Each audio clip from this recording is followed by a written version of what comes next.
사실은 저는 촛불이든 태극기든 양쪽 다 나라를 걱정하는 자기 의사를 표현하는 그러한 국민에게 박수를 쳐주고 싶습니다. 지난 한 달 동안 거리에 눈 올 때, 그 추울 때, 거리에서 그 추위에 벌벌 떨고 있을 때 대통령, 우리나라 국무위원들은 뭐 했습니까? 한 달 동안 뭐 했습니까? 저는 묻고 싶어요. 손가락 하나 까딱하려고 하지 않았습니다. 요즘 서로 국무위원들, 또 장군들, 아주 중요한 부서에 있는 분들, 국회의원들 서로를 탓하기 급급합니다. 저런 정치인들을, 이 성실한 대한민국을, 저런 정치인들에게 이 성실한 대한민국을 맡긴 우리가 참 한심하고 불쌍합니다. 자승자박한 겁니다. 누구 하나 책임지고 잘못했다고 선언하는 정치인 없고 기억이 안 납니다. 지금 이 나라가 무너져 내리고 있는데도 불구하고 내가 잘못했다, 내가 막지 못해서 내가 이 나라의 죄인이다, 이런 사람 없습니다. 참교수님, 오늘은 2025년 1월 17일 금요일입니다. 날씨가 얼마나 쾌청하고 기분 좋은 공기에 숨이 탁 트입니다. 제 방에 보면은 산이 세 겹, 그야말로 한자로 산, 이렇게 매산자들이 이렇게 보이면은 기분이 너무너무 좋습니다. 참 좋은 나라, 아름다운 나라에서, 또 아름다운 강원도 평창에서 살고 있는 거 확실합니다. 지난 2024년 12월 3일 느닷없는 비상계엄 선포에 온 국민이 한 달 동안 혼란 속에서 살았습니다. 아마 한 달 그 내란병이라고, 저도 거의 잠을 거꾸로 자고 있어요. 거꾸로. 일단 비상계엄을 선포한 대통령은 그 책임을 물어 지금 구속 중에 있습니다. 민주주의가 살아있다는 증거입니다. 이 이야기도 제가 한 꼭지로 이야기를 할 겁니다. 우리나라가 지금 국격이 떨어지긴 했지만은 그래도 전 세계에서 이런 나라가 없어요. 이렇게 사람 하나, 총 하나 안 맞고 폭력 하나 없이 이 현 대통령을 이게 법을 어겼다고 지금 구속할 수 있는 나라는 전 세계에서 우리나라밖에 없어요. 참 아이러니컬하죠. 너무나 민주적이지 않은데 너무나 민주적인 나라입니다. 온 국민에게 박수를 쳐주고 싶습니다. 특별히 그 추운, 지금 12월 1월 이 추운 날에 나가서, 사실은 저는 촛불이든 태극기든 양쪽 다 나라를 걱정하는 자기 의사를 표현하는 그러한 국민에게 박수를 쳐주고 싶습니다. 저는 원래 정치적 발언을 잘 하지 않습니다.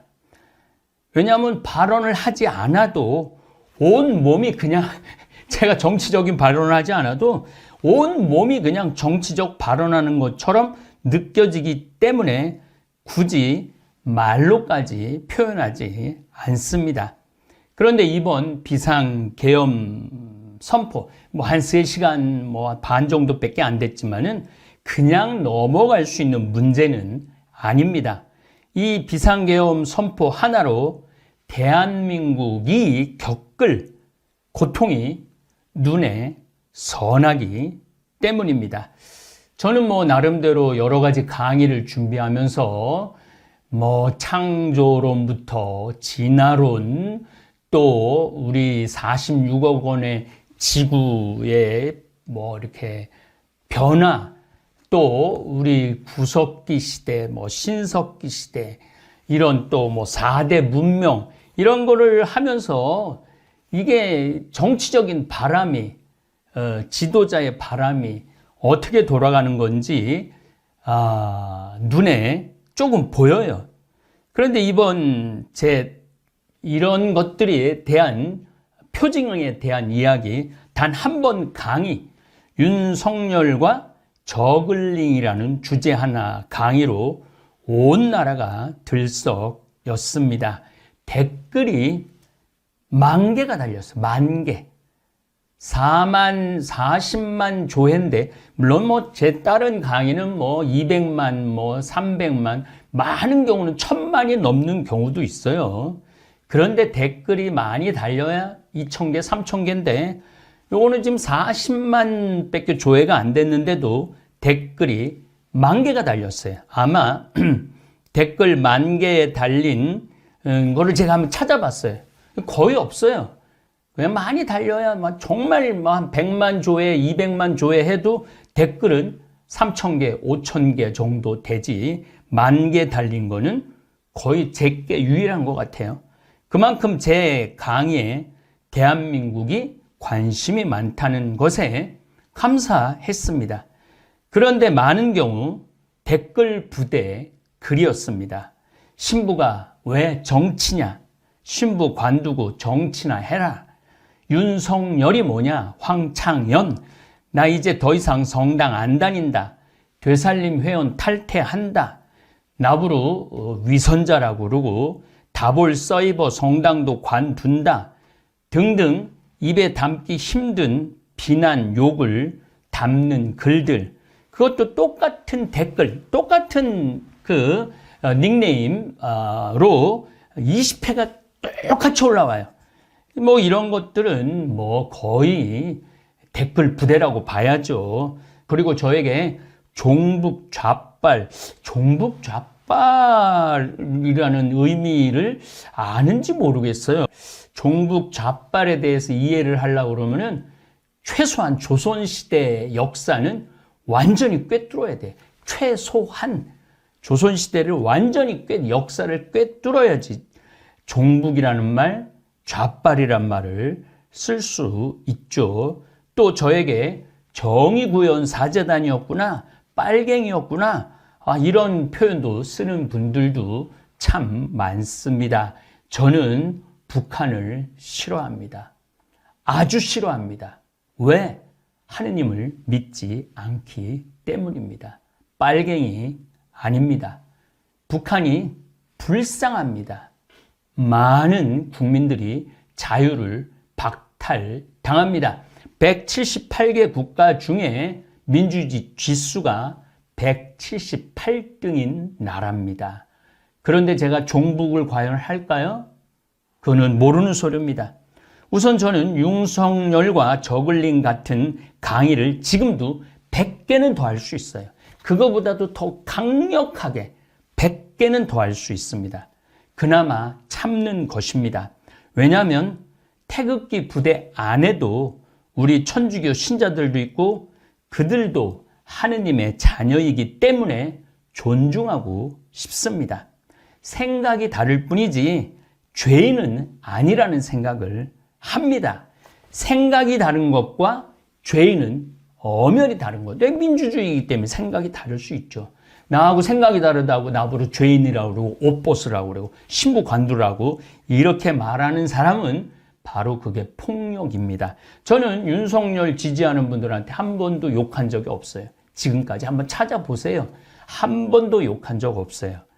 왜냐하면 자기 생각을 표현할 수 있는 게 민주주의니까. 민주주의 국가에서는 얼마든지 자기 생각을 주장할 수 있습니다. 그런데 여기에 함정이 하나 있습니다. 자기에게 주어진 자유 발언 기회를 남을 비난하고 도륙하는 용도로 사용하라는 것은 아닙니다. 그저 자기 생각을 주장하는 법을 못 배운 게 아쉬울 뿐입니다. 저에게 좌빨 신부라고 표현한 분들에게 도대체 좌파와 우파 개념을 먼저 저에게 설명해 주세요. 그리고 진보와 보수 개념을 저에게 설명을 해 주세요.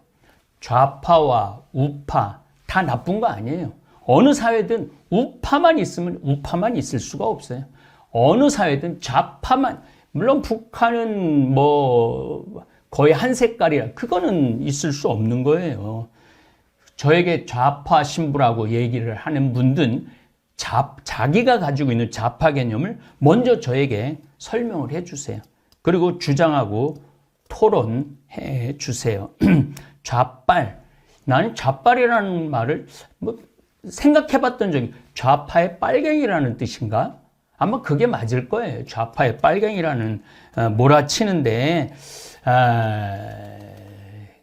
저의 세계관은 여러분들이 생각하는 세계관하고도 굉장히 많이 다를 겁니다. 어쨌든 한마디 보태면 저를 미국 CIA에 고발하겠다고 협박하는 분들도 있는데, 저는 그분들에게 물어보고 싶어요.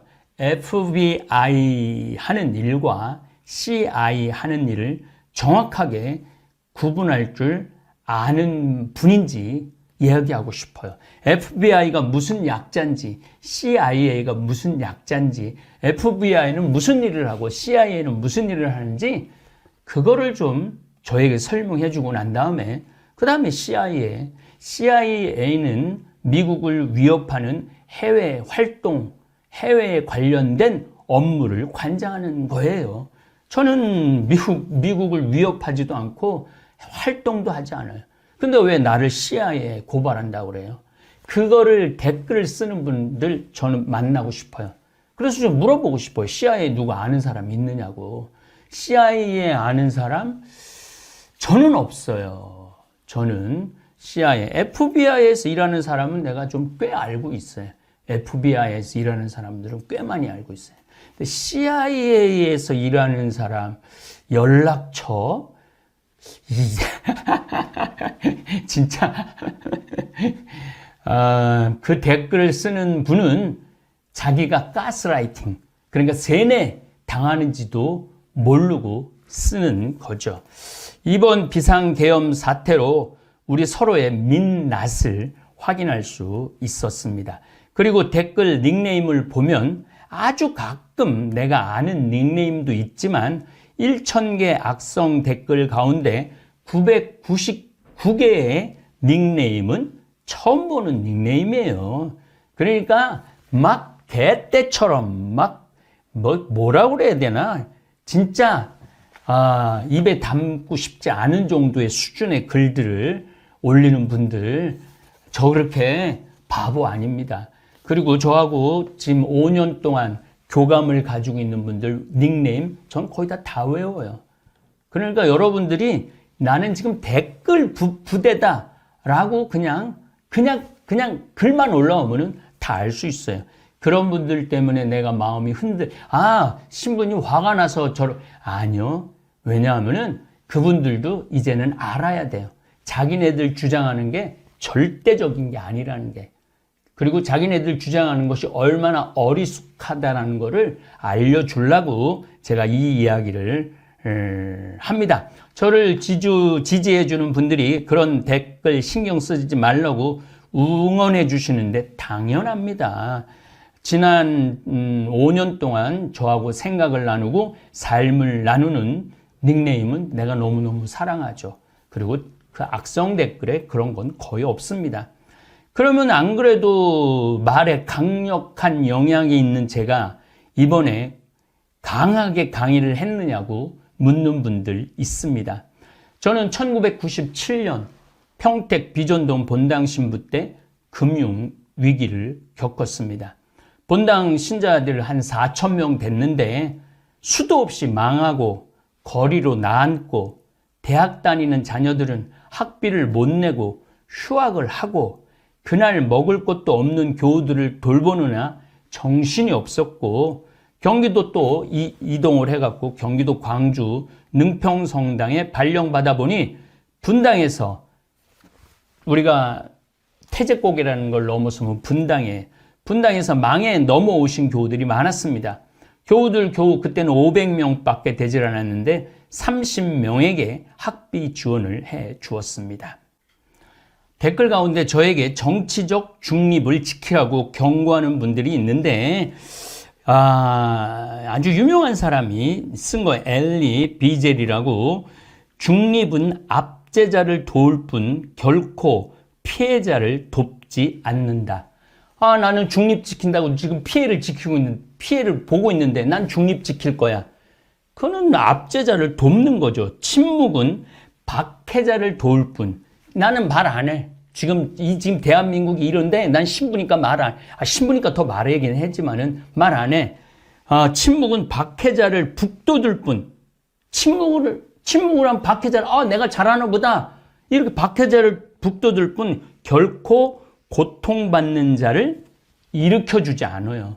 그래서 신부는 중립을 지켜서도 안 되고 침묵을 지켜서도 안 됩니다. 지금 2025년 느닷없는 비상계엄 사태로 나라 경제가 엉망이 되고 국민들이 또 거리로 다 앉을 때까지 기다렸다가 다 망하고 나면 그때 서둘러 무료급식하고 학비 후원해 주어야 합니까? 그거는 비겁한 겁니다. 비열한 겁니다. 그거는 사제로서, 한 인간으로서, 정의를 추구하는 인간으로서 해서는 안 되는 일입니다. 다시 되묻고 싶습니다. 그렇게 나라 경제가 엉망이 될 때 저에게 악성 댓글을 올리시는 분들이, 벌써 조금 후에 말씀드리겠지만은 그분들, 저한테 악성 댓글 다시는 분들, 그분들 망해갖고 아이 학교 못 보낼 때, 생활비 없을 때 그분들에게 학비, 생활비 대주시겠습니까? 저는 지난 코로나 때 5천 명한테 쌀을 보내줬어요. 5천 명에게 거의 5억 원어치, 물론 저를 후원하는 분들을 통해서 보내줬죠. 신부가 할 일은 너무나 많아요. 그런데 미리 예방할 수 있으면 예방하고, 그게 예언자의 역할입니다. 그런 예언적 역할을 하지 않는다면 신부라는, 사제라는 칭호를 받을 필요가 없습니다. 미국이 멋진 이유가 무엇이냐 하면 선거가 끝나면 깨끗하게 패배를 인정하고 승자에게 축복을 빌어줍니다. 클린턴 여사가 졌을 때 나는 이해가 안 됐어요. 표가 더 많았는데 왜 졌을까? 그럼에도 불구하고 깨끗하게 승복하고 뒤로 물러나 앉았습니다. 그런데 지금 우리나라에서는 대선, 총선이 끝난 지 2년 반이 되었는데도 아직도 부정선거에 매달려 앞으로 못 나가고 있어요. 부정선거에. 계속 부정선거다. 그것도 야당이 아니고 여당이 부정선거다. 대통령도 됐고, 물론 국회의원 의석수를 채우지 못했지만 그것도 받아들이는 게 민주주의입니다. 그런데 지금도 거기에 매달려 갖고 이 나라를 이 모양 이 꼴로 만들었기 때문에 민주주의를 제대로 배우질 못한 거죠. 예수님은 늘 약자 편이셨습니다. 가난한 사람들 편이셨습니다. 그리고 율법학자들, 원로들, 정의롭지 못한 사제들, 비리로 가득 찬 바리사이파들의 잘못을 끊임없이 꾸짖으셨습니다. 예수님은 십자가의 고통을 받기 전에 마태복음 23장 말하는 겁니다. 사회 지도자인 율법학자들과 바리사인들에게 이렇게 말합니다. 자기들은 그것을 나르는 일에 손가락 하나 까딱하려고 하지 않는다. 그들이 하는 일이란 모두 다른 사람들에게 보이기 위한 것이다. 지난 한 달 동안 거리에 눈 올 때, 그 추울 때, 거리에서 그 추위에 벌벌 떨고 있을 때 대통령, 우리나라 국무위원들은 뭐 했습니까? 한 달 동안 뭐 했습니까? 저는 묻고 싶어요. 손가락 하나 까딱하려고 하지 않았습니다. 또 이렇게 말씀하십니다. 눈먼 인도자들아, 너희는 작은 벌레들은 걸러내면서 낙타는 그냥 삼키는 자들이다. 이번 비상계엄 내란은 낙타를 삼키는 행위였습니다. 5,200만 국민들이 고통을 겪을 것입니다. 제가 강의 준비하는 지금 금요일 오후 3시 벌써 미국 신용평가 기관들은 우리나라 신용등급 하나를 아래로 하향 조정하는 회의를 하고 있는 중입니다. 우리나라가 일본보다 신용등급이 높은 나라입니다. 근데 이번에 이놈의 비상계엄 때문에 지금 신용계급이 그 신용계급으로 올리려고 얼마나 많은 우리 기업가들, 수많은 사람들이 피눈물 나는 노력을 했습니다. 그런데 그 한순간 그 모든 공든탑을 무너뜨려 버렸습니다. 제가 제일 걱정했던 순간입니다. 신용등급 하향을 지금 지도자급들은 아무 영향을 받지 않을 거예요. 지금 지도자급들은 기업하시는 분들, 그 아래 납품하는 하청업자들, 유학 보내는 아이들, 또 가서 생활하는 사람들, 이 모든 것들이 우리한테는 영향입니다. 이런 나라 꼴을 보고 제가 입을 다물고 있으면 저는 사제가 아닙니다. 이어서 예수님은 훨씬 강력하게 이렇게 말씀하십니다. 불행하여라 너희 위선자 율법학자들. 여기서 율법학자들이란 지금의 판사, 검사, 변호사, 학자들을 말합니다. 또 언론인들도 함께 포함됐다고 볼 수 있습니다. 바리사이들은 당연히 정치적 지도자들을 말합니다. 너희가 겉은 아름답게 보이지만 속은 죽은 이들의 뼈와 온갖 더러운 곳으로 가득 차 있는 회칠한 무덤 같기 때문이다.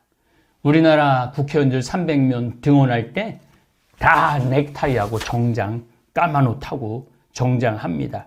왜 이게 오버랩 겹쳐지는지 모르겠습니다. 속은 너희들은 겉은 아름답게 보이지만 속은 죽은 이들의 뼈와 온갖 더러운 곳으로 가득 차 있는 회칠한 무덤 같기 때문이다.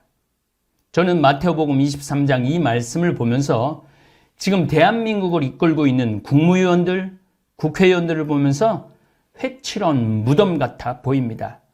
요즘 서로 국무위원들, 또 장군들, 아주 중요한 부서에 있는 분들, 국회의원들 서로를 탓하게 급급합니다. 저런 정치인들을, 이 성실한 대한민국을 저런 정치인들에게 이 성실한 대한민국을 맡긴 우리가 참 한심하고 불쌍합니다. 자승자박한 겁니다. 누구 하나 책임지고 잘못했다고 선언하는 정치인 없고 기억이 안 납니다. 지금 이 나라가 무너져 내리고 있는데도 불구하고 내가 잘못했다, 내가 막지 못해서 내가 이 나라의 죄인이다, 이런 사람 없습니다. 경황이 없었다, 기억이 안 난다, 이러한 말로 국민들의 가슴에 못질을 하고 있습니다. 회칠한 무덤을 보고 있는 기분입니다. 이 외에도 지금 대한민국 정치 상황에 대해 할 말이 산더미. 저는 앞으로 천천히 그러나 강력하게 판단하고 저는 이야기할 것입니다. 미국, 영국, 캐나다 지하에 석탄을 캐러 내려갈 때 강부는 까나리라는 새를 어깨에 꼭 데리고 갑니다. 그 광부들 찍은 사진들도 참 많습니다. 지하 갱도에서 일산화탄소, 독성 물질이 나오면 이 새가 제일 먼저 기절을 하기 때문입니다. 새가 기절하는 순간 광부들은 독가스, 일산화탄소가 나오는 걸 알고 피신을 해 목숨을 건집니다. 증기기관차에 있을 때 석탄을 뗐을 때는 거기에 석탄 떼는 그 인부들 옆에는 토끼를 뒀어요. 왜 토끼를 뒀느냐? 토끼가 기절을 하면 일산화탄소가 과하게 나오는구나, 더 이상 석탄을 넣으면 안 되겠구나. 그게 바로 신호입니다. 상징입니다. 이 카나리아는 우리에게 위험 신호가 되어달라는 염원입니다. 사제들은 이 카나리아 새와 같은 역할을 해야 합니다. 지금이 바로 그때입니다. 지금 대한민국이 위험합니다. 카나리아, 지금 세인트루이스 야구팀의 상징이 되어 있습니다. 그 새가 있어요. 여러 야구팀에도 상징으로 지금 되어 있습니다. 저도 이 카나리아의 역할을 할 것입니다. 누가 뭐라든 사람을 살리는 것이 사제의 임무이기 때문입니다. 우리 이 제 강의를 듣는 우리 다볼교우들, 또 일반 우리 대한민국 국민들, 우리는 분명히 이 어려움을 이겨낼 겁니다. 저도 거기에 동참하고 목소리를 함께 하고 마음을 합하고 기도를 정성껏 올리도록 하겠습니다. 감사합니다.